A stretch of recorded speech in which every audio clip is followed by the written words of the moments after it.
You're watching Open Agenda. Here's our host, Joe Venosa. Welcome back to Open Agenda this week. I'm your host, Joe Venosa. Good job. Thank you. It's a little intimidating sitting in this particular chair. At least you know who you are. Usually, yeah. Could have had a better face, but I'll take the name. So this week we have, I think, a pretty important set of issues that came up in the county council meeting, which is, of course, the CIP, the Capital Improvement Plan. That's been a major source of concern and contention, usually is. But this year, I think there are some outstanding questions and concerns that residents have raised. Council requested for Public Works, which I'm assuming is the Public Works page, which is page 6, which includes engineering, water and sewer, roads, and solid waste. These projects are based on meetings that we had with all 4 of those, with the department to talk about all 4 of those areas. As you're aware, as I always say, this is a plan. This is our best estimates. You both are quite the local experts in sort of past CIPs and some of the current concerns. We also have our old friend, Mr. Mike Goldberg from Delmar, who's here. And what I'd like to do, Joe and Jim, if it's okay, is I'd like to bring in Mike and talk a little bit about what his analysis has been of the CIP. Okay. What are some of the concerns about what's in it, as well as what's not in it. And then after that, I'll bring you back in, Joe, and then Jim, myself, and you can maybe talk a little bit about what that means specifically to some of the communities that are going to be most impacted by these policies. Is that Absolutely. Cool? Yep. Awesome. Great. Jim, you good with that? We're good. Thank you, sir. All right, stick around and we'll be right back with Open Agenda. Welcome back to Open Agenda. With us in the house again is Mr. Jim Atkins. Thanks for sticking around, sir. And from Delmar, Mr. Mike Goldberg. Hey. Hello. So, again, quite a meeting. A lot of things discussed at the January 6th council meeting, and one of the big ones, of course, was the CIP. We got some information, it would seem, about the CIP and potential projects, but a lot of questions as well. I'd like to start, Mr. Jim. What was your overall impression of what was presented and any outstanding questions that you still have? Well, I have a lot of outstanding questions, and the CIP just amazes me because it's been referred to as a planning document. Numbers are put in there as placeholders. I don't know how we even know how much money we're planning on spending out in the future. Mm-hmm. We move things. If we don't get them done this year, we move them till next year. If it doesn't suit next year, we move them to the year before. Mm-hmm. The numbers just don't ever add up to me on what exactly needs to happen. When you listen to what the council and the executive says the prior year, and you expect to see things in the CIP, and then you get the CIP, and those things are never listed or talked about. So it's not really a plan as much as a vague list that is subject to change anyway. Well, the finance director took exception to I think your comment about cut and paste. I readily admit I don't rewrite the descriptions. If a project got listed last year and it moved or stayed the same or moved to a different year. But I've used that comment many times, and it doesn't seem to be a whole lot of updating. It seems to be a excuse for why things didn't happen. It'll say this project is a continuation from the previous year because Fruitland Primary needed to be funded, and then you get to the next subject, and it was postponed because Fruitland Primary didn't get it funded, and so everything that's not going to get done this year is going to be because Fruitland Primary didn't get funded. Right. So, Mr. Goldberg? Yeah, I take a look at the CIP process from a banker's perspective. As y'all know, I spent most of my life as a commercial real estate / construction lender, dealing with multi-million-dollar construction budgets for high-rise buildings, malls, you name it. I take a look at this process, and it's the most loosey-goosey process financial process I've ever seen in my life. And in order to really understand what's in the CIP, it requires an enormous amount of study. It's not going to be something that you're just going to flip through and understand. The devil is always in the details, and there's so many details that without having an on-board financial analyst representing the council, I don't know how you go through this and have it be meaningful in any way. But do you think that's kind of the point as to why it's always shaping up to be, as you said, this kind of cut and paste? Well, I think it is. And look, let's face it, if the private sector, any private sector company, whether it's a bank, whether it's IBM, Microsoft, if they operated as this county government does, using these types of financial practices, including the way things are audited, the way budgets are created, they'd be out of business. So this is not what they would teach at the Wharton School of Business. I don't think so. If you could explain to the public but again, to the layperson who's not going to read the CIP or even maybe watch all of the videos and go to the meetings, what's the big takeaway that you would hope that the public understands about sort of why they should care about the CIP? Like if you met somebody in Food Lion or Walmart and you said to them, here's why you have to be concerned or at least pay attention. What's the big thing you would tell them? Well, you have to look at the Department of Education is the highest expense that this county has. Public safety is right behind that. And then the CIP and the budget will show the third highest category of expense for this county is going to be miscellaneous. That's going to be the third highest thing, miscellaneous, which will encompass whatever they decide to put in there at that point in time. So you're telling me, and let's for the moment pretend that I'm a typically below average Joe out on the street, that the third highest expenditure we put in our county government is other or miscellaneous? You're telling me that we have millions of dollars that the executive's office is funneling into a vague account that can go anywhere. It makes it entirely discretionary. And again, talking as a banker, I would never allow a line item for miscellaneous. I may have a line item for contingency. Yeah. And if a project were 30% complete, then I might disperse 30% of the contingency funds, but it certainly was just not an endless well that you could stick your hands into and start drawing water out of. But that's how this CIP is being used. It is not above boards. It is not transparent. It lacks the detail necessary for it to be a cogent, coherent document. So it's not even a capital improvement plan as much as it is capital improvement pondering.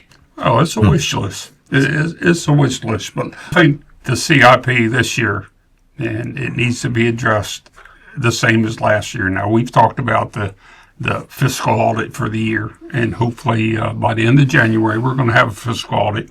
It'll still be late, though. It'll be a month late, but it'll be 2 months ahead of last year. So we are making progress. So we're less late than we were last year. But it's still late. It still violates the charter. Yeah. But let me go back to the audit. Last year, the CIP was moved back to the budget process and combined because we didn't have an audit. Now, although we're going to have an audit 2 months earlier this year, the CIP needs to be moved back into the budget process for one reason.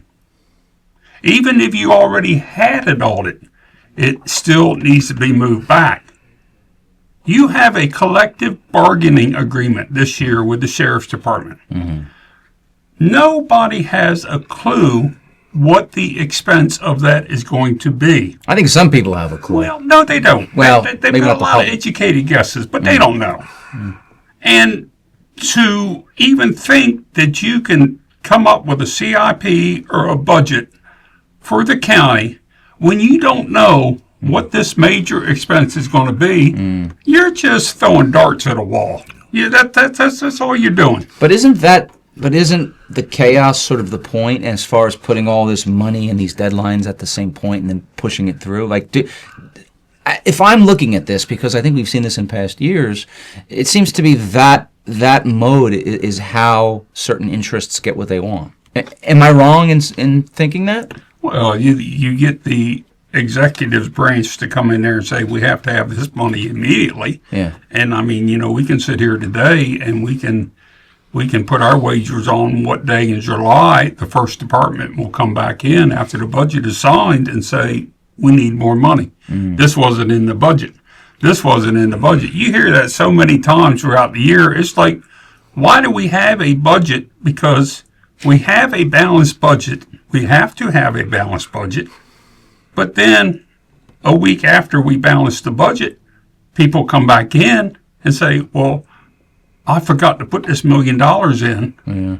I need this $1 million. Well, as far as I'm concerned, a week into the budget, your budget's worthless at that point in time. So their feet are not being held to the fire when they're developing the budget. It's just, we'll just do a budget amendment. Well, We'll just take, we'll move some money around. And I can tell you this, just from looking at it again from a construction lender's point of view, when you start moving money around between line items, to me that's a big red flag. Was this original construction budget accurate? Obviously it wasn't. If they have to, things will happen from time to time. The world's not perfect. Well, the classic example this year is going to be the school security system. When you have the Board of Education come in and present to the council about weapons detection systems, and they sit there and they tell you that they've done all the research, it's going to cost $1.6 million. Then they put the caveat on that we have overestimated the expense because we don't want to have to come back here and say we were wrong, we need more money. Okay, bless you, $1.6 million. Tier 3 would be every school, every program, and we're talking a total of 29 buildings, 52 entrances that would need weapons detection, 67 total units would be needed, 57 additional staff, SSE staff would be needed to operate those units across the district. So we're talking about the one-time cost of $1.6 million for the units themselves. And I will say, these estimates are the top level estimates because we don't want to underestimate and then have to come back later and ask for additional. So we really are making sure that this is the top level of what we're thinking we might need. Yeah, no kidding. Then when you get to CIP, the county executive has put in for the weapons detection system $2 million. So you've already got $400,000 kind of out there in la-la land. What are we going to do with it? Where's it going to end up? That's the source of money that they can It's move moved around. around. Well, they can that's- reallocate to another line item. So I guess the real question, if we're going to use that as just an example of the problem with this whole vague CIP, is that the county executive Giordano is basically giving herself an extra $400,000 on that issue to possibly move somewhere else, away from our kids, away from our kids' to safety. one of her pet projects, her. potentially, that maybe the taxpayers and the voters don't agree with. So I think what we're getting at more broadly here is that not only is the CIP as a planning document not really much of a planning document, it's just a very vague placeholder to move money on a whole bunch of things that the public will never really fully know about until after the fact, and then we're on the hook for it. Exactly. And we've been only looking at one side of this equation, though. How is the money going to be spent?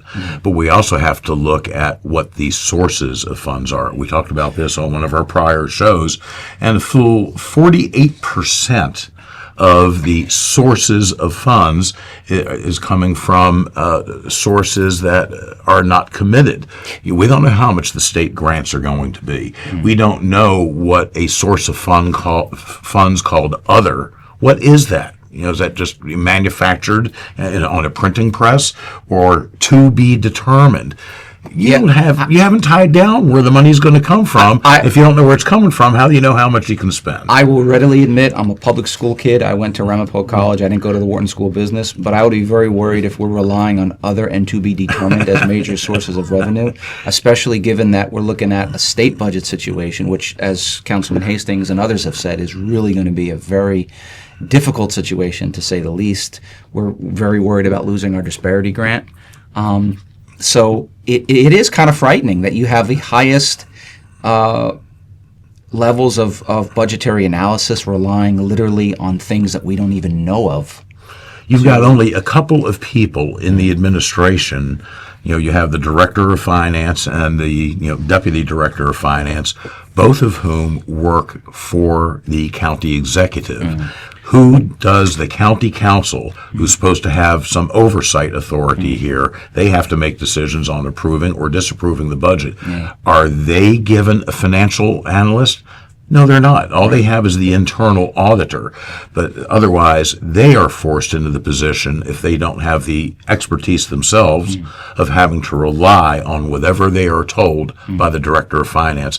That is not a check and balance here. This is very, very problematic. Well, it definitely leaves a lot of questions that hopefully, some of which we can get the answers in the future. Well, thanks for that, Mike. We're going to definitely, hopefully, revisit these issues and these concerns in very short order as the budget season ripens. Jim, would you stick around for a few more minutes? I'd like to bring our friend Joe White back on, and we're going to sort of get his thoughts on this issue, and maybe we can come to a better sense of where things currently stand. Would you do that? Yep, I'm here. Thank you, sir. Stick around, and we'll be right back with Joe White. Welcome back to Open Agenda. Back in the house with us is our friend Joe White. Thanks. Sitting again in a kind of a strange position, more than usual. How I does think it? you're doing all right. I'm getting there. Not as handsome, but Yeah, we you do. can't have it all. So we had, I think, quite a good analysis from Mike Goldberg about the CIP, and of course, Jim gave his list of concerns too. What do you make of all this? Because you were at the meeting as well. Are these genuine points of concern? My main concern as a fiscal conservative is we are spending the money faster than it's coming in. And Mike Goldberg, he mentioned this about the other sources of funding. And some of those are in the out years. They're further down. I mean, we're working on the fiscal year 27. I know that seems weird. We just started 2026, and we're already starting on 2027's capital budget. But because of Fruitland Primary, and also because of some of the other operational costs, and because the state has such a structural deficit, I feel like this is a very, it's not an ambitious plan. I wouldn't call it ambitious. I would say that it's overextending us, and we're not going to be able to hit all of our priorities. For instance, and Jim, you brought it up, overfunding the weapons detection system. $400,000 is a lot of money. Now, if there's a reason why it went from 1.6 million to 2 million, it has a chance to be in the CIP, and it's not there. I was there when Dr. Abarski and Dr. Stauffer did their presentations. Their presentations were really well-rounded. Whether you agree with spending this money or not. Sure. But then that's the number, 1.6. Yeah. Additionally, two other things in there that stuck out to me. There's nothing in there that addresses the SWOT analysis for emergency services. And this is a big deal. I mean, I spend a lot of time with my local fire department helping to raise funds. These folks, they're having to go out just to make money, barbecue chicken, as it's been said, to afford to put fuel in the trucks and buy tires for the trucks, buy gear for their crew. There's nothing in there that helps alleviate the paramedics side of this, and that's going to be a big deal. Well, and I'll push you on this then, because I mean, from your analysis and what from we've looked at, that's all factually true. We're putting $400,000 extra, essentially way beyond what even the school board asked for, while we're not really giving our first responders what they need. Why is that money being put there, do you think? I don't know, but I also know from that presentation that there was 3 different tiers that were given. And the top tier cost $1.6 million. I'm not sure. I've not seen where there is a reason, and maybe the fact that there's not a reason, and it's definitely not listed in the CIP, is what concerns me. Yeah. I've run businesses. I've helped run charities. You have to spend every dollar like it it might be your last. Yeah. You have to work hard to continue to earn more, but you have to be a good steward of those dollars. So for whatever the reason, there's no explanation in the CIP. No, there's a lot of vagaries that are really shocking to me. There's one other one, and it's in an out year, but you see $15 million set aside going towards the water and sewer projects. And they're in areas, and I think a lot of folks aren't really aware of this, but they're in areas that don't have representation. You could talk about Parsonsburg, Allen, even to some degree Delmar. I think a lot of folks don't understand that in Delmar, their water comes from Delmar, Delaware. Their sewer for both sides of the state are treated in Delmar, Maryland. So if we're doing water projects and we're setting up a water and sewer commission, and places like that are not represented, but yet they may, one, they're going to be asked to put in their property taxes towards this infrastructure for other folks. And if it does come to them, they're going to be asked to pay for it, for hookup fees and rates. I'll give a little bit more insight on Parsonsburg so we're up to date. The Parsonsburg project's not necessarily a new project. We've already done the PER for it. What it would look like, and the reason I think it got typed this way, is the only way Parsonsburg exists from a septic elimination standpoint is to connect it to the town of Pittsville's wastewater treatment plant. Agreed to that? Yes, they have up to 50,000 gallons of capacity that they could accommodate the town of Pittsville with, or excuse me, I'm getting messed up. The rural village of Parsonsburg can be accommodated by the municipality of Pittsville at 50,000 GPD. Those things have already been laid out. That's what we did the preliminary engineering report for. Now, with that being said, Pittsville has to upgrade its wastewater treatment plant, regardless of whether or not they ever take on Parsonsburg. That's years and years, if not close to a decade out before that ever comes to fruition. But you can go ahead with this project before they upgrade their system. You can do a couple of things, and what you can do with this money is you can perform your formal evaluations after your PER, and you can actually get a design put together. That way it's sitting on the books, sitting on the shelf, and then over the next 5 to 8 years, you engage with the community, Pittsville, the state, and say, what's our funding sources look like? Is this the right move? And then if it all links up. So you're saying you want to spend $500,000 to do this plan that it would take a decade to even hook up to Pittsville? That doesn't The sound- decade would be a long time out, yeah. Right now, the Parsonsburg, Old Ocean City Road, this is ad hoc decision-making that, the team, we work on every 2 weeks, myself and Amanda Pollock. If you don't get a say, then that, to me, is a problem. Yeah, it's really disturbing that you have communities of taxpayers in places like Delmar and Parsonsburg and Pittsville that aren't getting the basic representation on major multi-million-dollar projects and policies that affect them. That's just stunning to me. We have an area down in Allen, and a lot of folks. I've lived here almost my entire life, just except for a couple of years, and I'm tied into the farming community. My degree is in agriculture, but 20 years ago, the area down around Allen had a lot of wells dry out, and the farming community got blamed for that unjustly. We were going through several years of drought. We had a lot of homes that had 2-inch wells and not 4-inch wells. They weren't very deep. From a hydrological standpoint, it was bound to happen at some point. It wasn't, in my mind, the farmer's fault. The farmer should be allowed to go out there and farm. We need that's the biggest economic driver in this county. But now we're going to set up a water and sewer district, and we're going to tell the folks down in Allen who have restrictions put on them now from the MDE, from the state. You're not represented on this either. Well, if you're a farmer down there, and I'm friends with farmers, I do business with farmers down there. I buy corn and sod from farmers down there. And you don't have a say, and your state government is coming back with mandates, they're going to run you out of business. And your county's going to sit there and...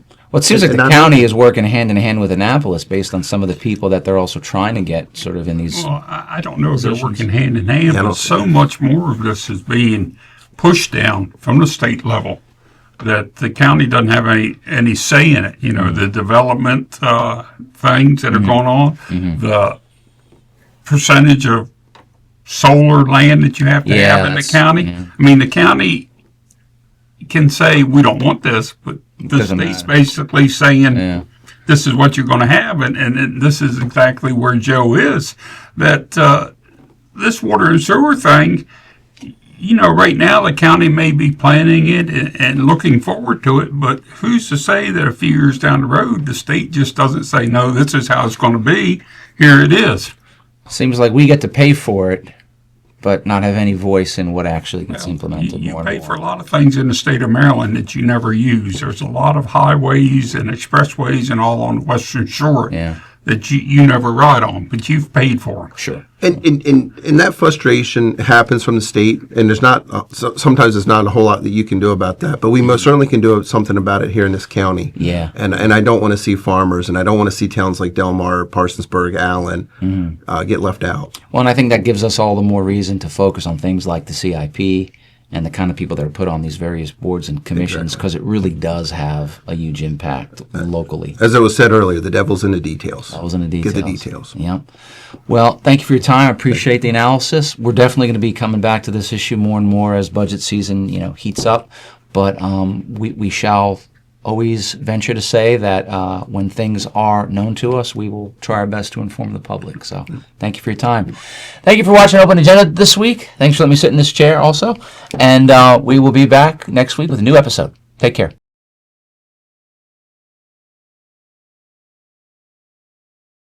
Shut up there in the peanut gallery.